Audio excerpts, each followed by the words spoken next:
that there is a special sadness that accompanies the death of a serviceman, because what they gave us is beyond our powers to repay. They gave up everything for our country, for us.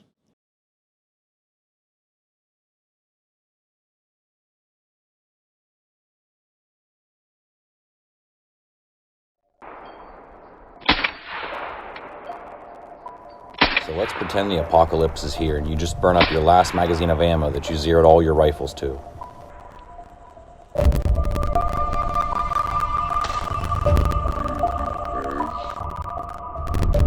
You look over and see a magazine of ammo on a casualty and realize you're still in the fight.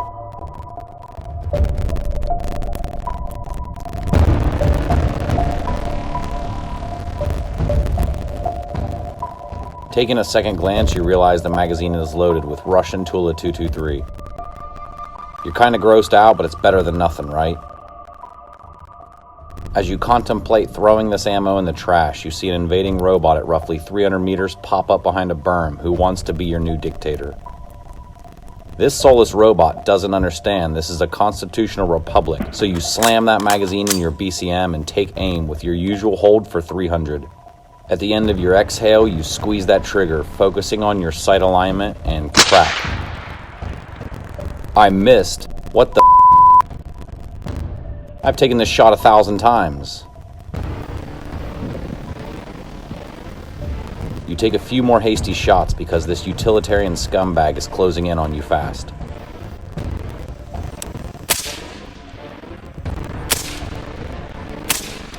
All misses except for one slight clip which didn't put him down. Your mag's empty. This isn't good. You should have spent more time with different ammo when there was peace on Earth, and now you're going to the robot gulag if they don't kill you first. How could I have avoided this?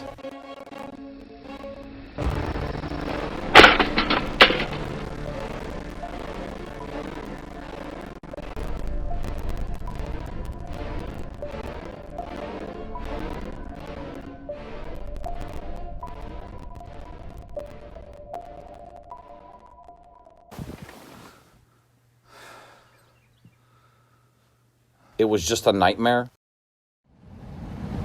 Time to go to the range and make sure my optics are ready for a few common loads of 223. This is the reality with ammo scarcity and finding what you can do to train with. We may not always have a huge stock of our favorite load, so what can we do as a precaution in the event we're faced with using unfamiliar ammunition? Just like my TRUING the ACOG video I posted, we're going to place a target at roughly 27 yards or 25 meters and get shots on target. After that, we'll true in our optic out at 300 yards. To do this, always zero using your main ammunition first. I use M855 green tip personally as my main, but not because any ballistic reasons. It's just what I have the most time with and have naturally ingrained myself with as far as trajectory and supply. I have some Fiocchi 223 and some Winchester M193 55 grain as well, but I'm going to use this sloppy Tula 55 grain 223 as my second option for the sake of this video instruction. The optic I'm going to use is the EOTECH 512. It's an old relic to some, but to me it's a solid optic since it takes AA batteries that are super common, and this holographic sight has the least amount of parallax versus other red dots on the market. I also have the XPS and EXPS models, but I wanted to use an inexpensive optic for this video. I don't plan on using a magnifier, so I'm going to mount the EOTECH as far back as I can because I like the longer sight radius for finer increments while zeroing and truing. It's not very tactical, I know, but we can discuss sight radius arguments in another video. When zeroing and truing, always turn your brightness down to the lowest setting that still allows you to see your point of aim. If we have a large bright dot over our center duplex here, we may not be exactly on center, risking a sloppy zero. If we turn the brightness down, the dot appears to shrink in size, which allows us a more accurate center point of aim, ensuring tighter groups to adjust from. This is only important while zeroing and especially while truing this in at 300 since the target is so much smaller and harder to see without magnification out this far. After you zero and true it in, you can run your dot as bright as your heart desires.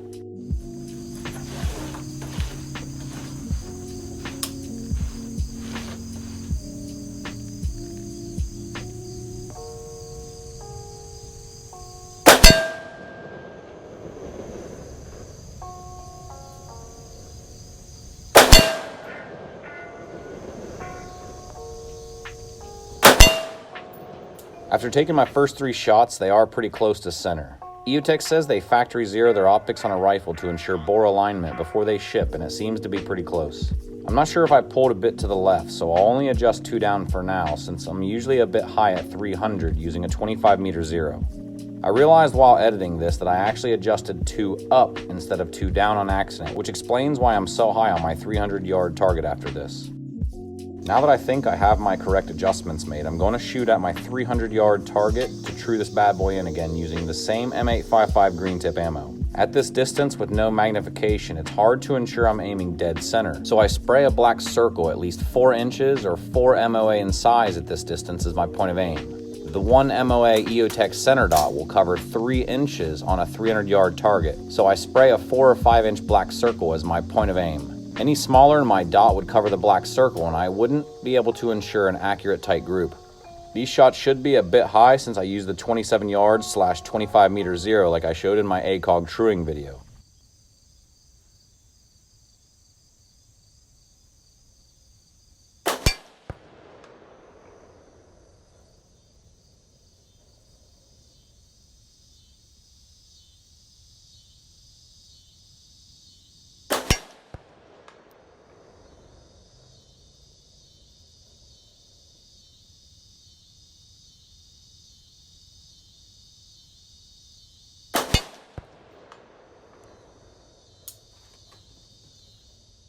Driving out to 300 and inspecting the target, we see they did end up a bit high.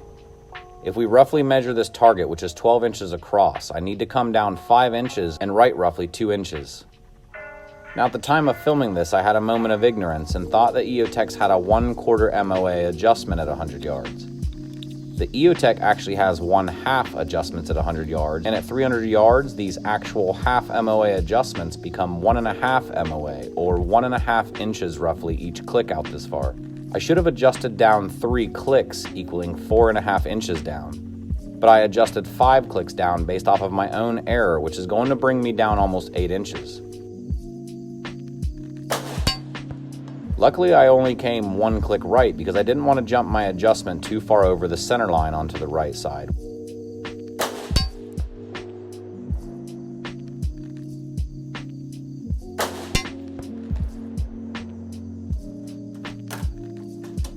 Well, I drove down to see my impacts and I'm standing here wondering what the is going on that my shots impacted so low, double what I adjusted for. After some critical thinking, I simply looked up the manual for the EOTECH 512, and in this thing called an instruction manual, I then discovered that the EOTECH uses 1/2 MOA adjustments, which I want to add, I'm not a fan of at all. I like 1/4 MOA adjustments for finer tuning, but hey, this optic was only $350, so I'll just deal with it, and now I figured out what the problem was. Again, I want to point out how nice this group is using M855 ammo with no magnification whatsoever. This is just a BCM lightweight cold hammer forged barrel, and I'm still getting sub-MOA groups at 300, reiterating that M855 is accurate if you practice good shooting fundamentals with a quality barrel. Now coming back up 4 half MOA clicks up, which will equal 6 inches at 300 yards, I should be on center and trued in with my green tip primary ammo.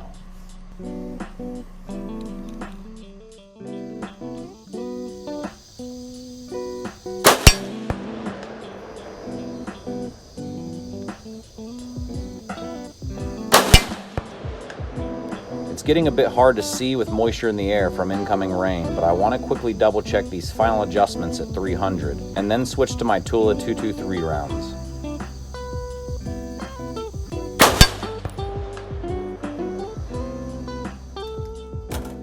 I went a little too fast, but if we triangulate again, you can see this ammo is trued in. Now to mark the adjustment knobs, I bought a small jar of Tester's paint in green to remember that this 0 is for my M855 green tip rounds. They sell these at Hobby Lobby or any craft store you may have locally, along with small tip brushes to help make small markings. I also use paint markers, which they have in multiple colors if you want to color code your own system like I do. These are useful to mark your equipment also, so people don't hijack your mags at the range on accident. I dip some paint carefully to avoid a big mess and mark the turret knob first. I then mark off to the side on the MOA indicators, since this is trued in for green tip at 300 yards. This should dry quick and let you sleep good knowing if someone messed with your adjustments you'll know, and you can quickly turn them back to 0. I usually use a gold paint pen for my M193 Full Metal Jacket rounds and silver for my steel-cased ammo, but I let a friend borrow my silver pen. I'll just use the gold pen for the sake of the video and cover this over later in silver when I'm done truing in my steel-cased Tula. Now we can directly shoot at our 300-yard target to quickly true in since we're already dead on at 300. No need to start back at our first intersection 0 point at 25. With rain on the way, I tried to hurry and get shots on target. I cross my fingers this inconsistent Russian ammo isn't too far off target and I hear an impact. Depending on barrel types, twist rates, and gas pressures, I've seen Tula impact on some weird trajectories.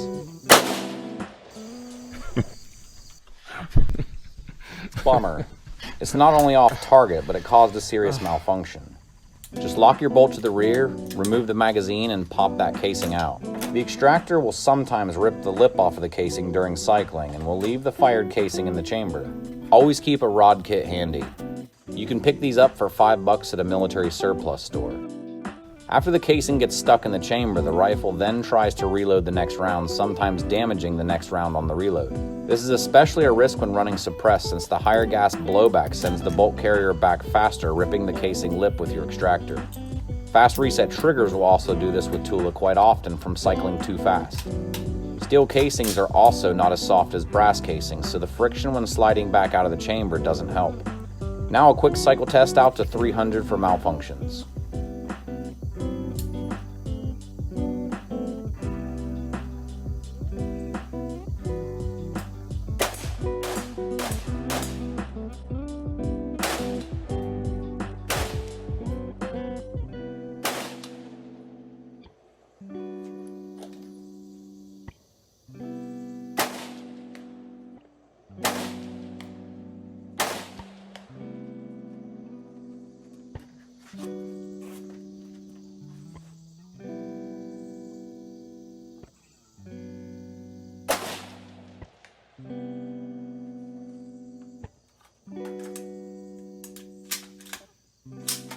One thing I'll say for sure is don't bet your life on this Russian junk ammo and only use it for training or a last resort stash.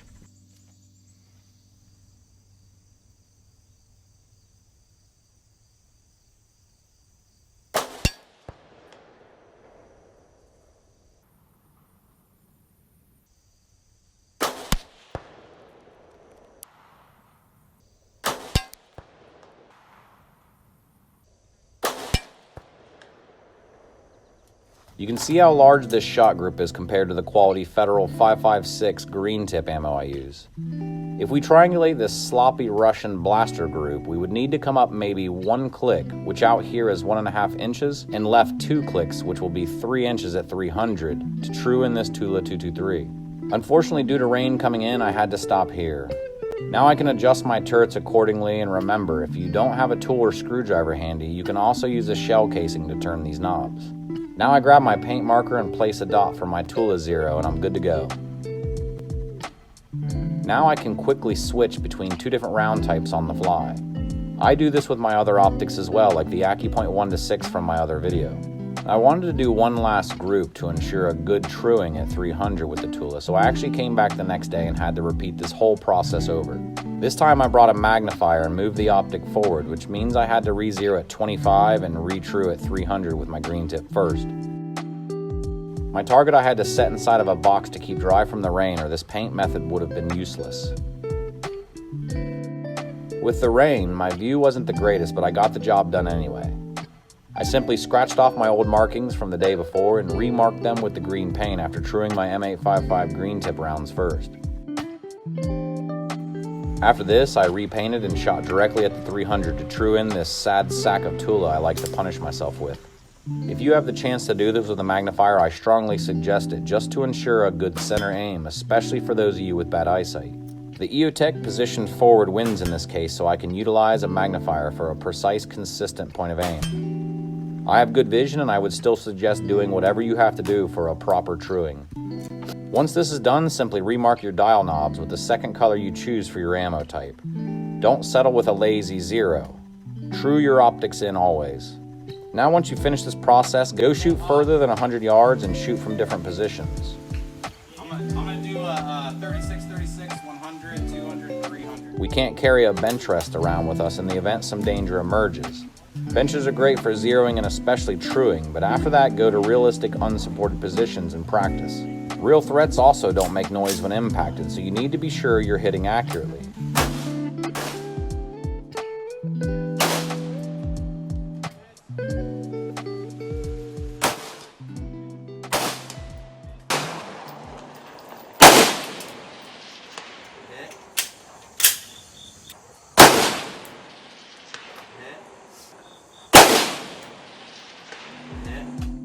Feel free to share this video with your friends and get out there yourself and color code your optic for multiple round types. This trick is a force multiplier and I don't see anyone talking about it. This can be done with almost any optic and whatever ammo type you think will be in abundance. Also, did you know that UCP digital camo can be bought super cheap and dyed to a color you like for budget gear loadouts? Some boiling water, vinegar, and green RIT dye can turn this disgraceful abomination of camo into some alright wannabe Russian Flora camo for super cheap. These 3-mag Rifleman Molly pouches were $5 a piece at my local surplus. Boil the water with a cup of white vinegar to help the material absorb the dye. I used half a bottle of light green, a quarter of dark green, and a dash of black with a slight stir. I dropped 2 carpenter hammers on top for maximum submersion and waited 25 minutes. I pulled them out and dropped them in some cold water to shock the dye into place. I dried them in my dryer, which I don't recommend unless you like cleaning. When you're done, you can see this OD green Flora pattern. Here it is next to Multicam Tropic as a comparison. Military surplus is a robust way to gear up with little effort and saves money towards more important stuff like night vision and IR setups. Even gray man gear can be bought cheap, like this Lyman OD green hiking jacket I was wearing in the video. I got it for $30 on eBay, and it works great at my local coffee shop or right into my local wooded terrain if you don't want to be noticed. It's a high-quality, breathable rain jacket made by REI that doubles down easily at a low cost to avoid attention and detection.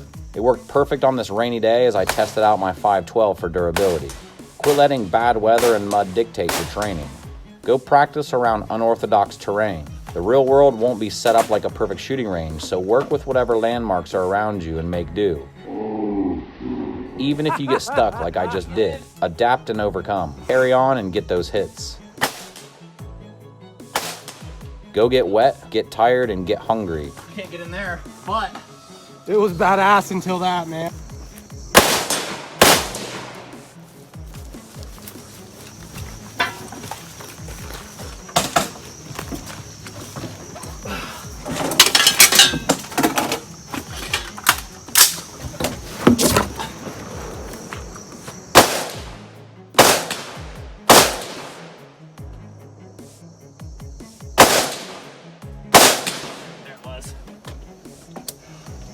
Thanks again for watching, and much love and appreciation to everyone who has been watching my videos and subscribing. Alright, come right here. Like right down here. Can you see me in it? Yep. Alright, stay right there. Hold on, let me fix your hat, Eric. Once you finish filming that, I'll stand there and try to...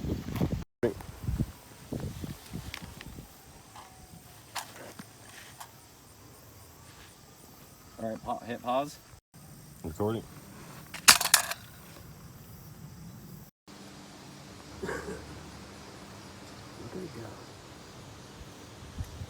Try to get on a board, like, put it somewhere. You always see like a bunch of bugs. Let's see. He's checking out that 223. He's like, nope, I'm not messing with that Russian crap. Yeah. See, dude. It is like roasted bullets. That way I would climb on a bullet.